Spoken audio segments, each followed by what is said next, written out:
اعوذ باللہ من الشیطان الرجیم بسم اللہ الرحمن الرحیم۔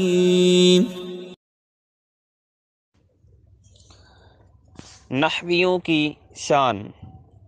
آئیے جانتے ہیں آج کی اس ویڈیو میں کہ بروز قیامت نحویوں کو کس شان سے نوازا جائے گا۔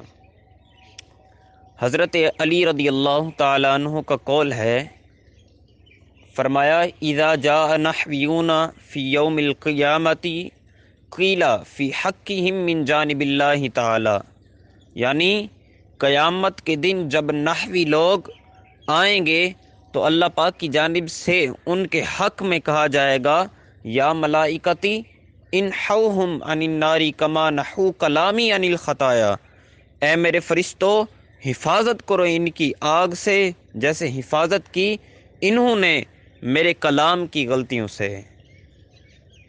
ہم جانیں گے کہ نحوی اجرا کرنے کا طریقہ کار کیا ہے، یعنی اگر کسی لفظ پر ہم نے نحوی بحث کرنی ہے تو کس طریقے سے اس لفظ پر بحث کرنی ہے، اس لفظ کا اجرا کرنا ہے۔ دیکھیں جو لفظ ہے اب وہ کلمہ یعنی جو موضوع ہے یا پھر مہمل ہے۔ موضوع سے مراد کہ جس کا کوئی معنی ہے، جس کا کوئی مفہوم ہے، اور مہمل سے مراد جس کا کوئی معنی مفہوم نہیں ہے۔ تو اگر تو وہ موضوع ہے تو تب ہم اس کے متعلق گفتگو کریں گے، اس پر بحث کریں گے اور اس کا اجرا کریں گے۔ اگر وہ مہمل ہے تو اس پر ہم کوئی اجرا نہیں کریں گے۔ اب کلمہ موضوع اب وہ اسم ہے یا فعل ہے یا حرف ہے، یہ چیز دیکھیں گے۔ اب اگر اقسام ثلاثہ میں سے وہ اسم بن رہا ہے تو اب اسم میں ہی وہ کلمہ معرب ہے یا پھر مبنی ہے، اس چیز کو ہم غور کریں گے کہ یہ کیا بن رہا ہے، معرب بن رہا ہے یا مبنی بن رہا ہے۔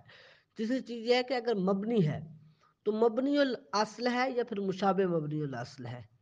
اگر مبنی الاصل ہے تو مبنی الاصل کی کون سی قسم ہے، اور اگر مشابہ مبنی الاصل ہے تو کون سی قسم ہے۔ یعنی جو بھی بن رہا ہے اگر مبنی الاصل بنتا ہے تو اس کے اقسام میں سے کون سی قسم ہے وہ کلمہ، اور مشابہ مبنی الاصل ہے تو مشابہ مبنی الاصل کی اقسام میں سے کون سی قسم بن رہا ہے، اس کا اعراب کیا ہے۔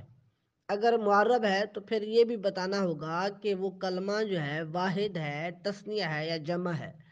اگر تو ہے جمع تو پھر جمع کی کون سی قسم بن رہا ہے، کہ وہ جمع سالم ہے، جمع مکسر ہے، جمع قلت ہے یا جمع کثرت بن رہا ہے۔ وہ کلمہ پھر دیکھ رہے ہیں کہ مذکر ہے یا مؤنث ہے۔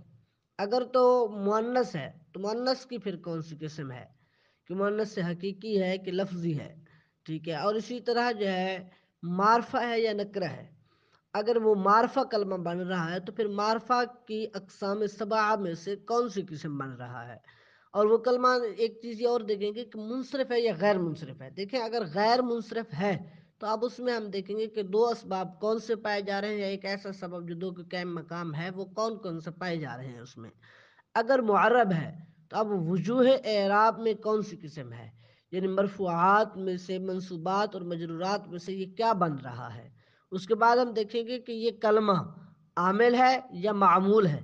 اگر عامل ہے تو عامل کی کون سی قسم میں سے ہے، عامل لفظی ہے یا پھر عامل تقدیری ہے۔ عامل لفظی ہے تو پھر اس کی دو قسمیں ہیں، یا تو بالحرکت ہوگا یا بالحرف ہوگا۔ اگر عامل تقدیری ہے تو پھر اس کی بھی یہی دو صورتیں بنیں گی کہ بالحرکت یا بالحرف۔ اب ان میں سے ہم نے اس پر غور کرنا ہے کہ یہ کون سی قسم بن رہا ہے۔ اب اعراب اس کلمے کا یہ اصلی ہے یا طبعی، یعنی اس کا خود کا اعراب ہے یا کسی کے تابع ہونے کی وجہ سے اس پر اعراب آیا ہے۔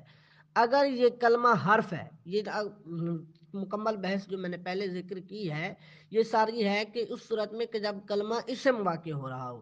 اگر وہ کلمہ حرف واقع ہو رہا ہو تو اس پر نحوی اجرا یہ ہوگا کہ اب ہم دیکھیں گے کہ وہ حروف معانی میں سے ہے یا حروف مبانی میں سے ہے۔ اگر حروف معانی میں سے ہے تو اب ہم دیکھیں گے کہ وہ حروف عاملہ میں سے ہے یا غیر عاملہ میں سے ہے۔ اگر عاملہ میں سے ہے تو عاملہ افعال میں سے ہے یا پھر عاملہ اسماء میں سے ہے، اس چیز کو ہم نے غور کرنا ہے۔ اور اگر غیر عاملہ میں سے ہے تو اب حروف معانی میں سے کون سی قسم میں سے ہے۔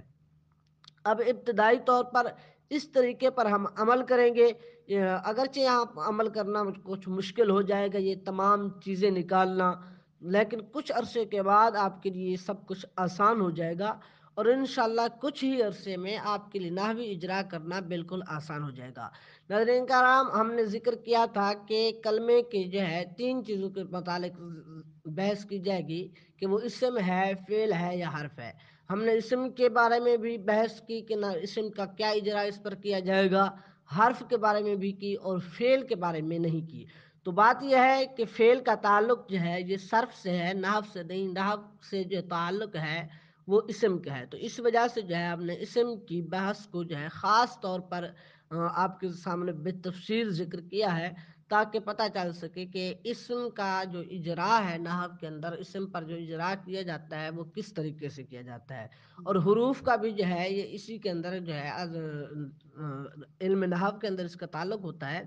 تو اس وجہ سے جو ہے ہم نے ان دونوں بحثوں کو تو تفصیل سے ذکر کیا ہے، اور فعل کو جو ہے بالاجمال جو ہے اس کو ذکر کر دیا ہے۔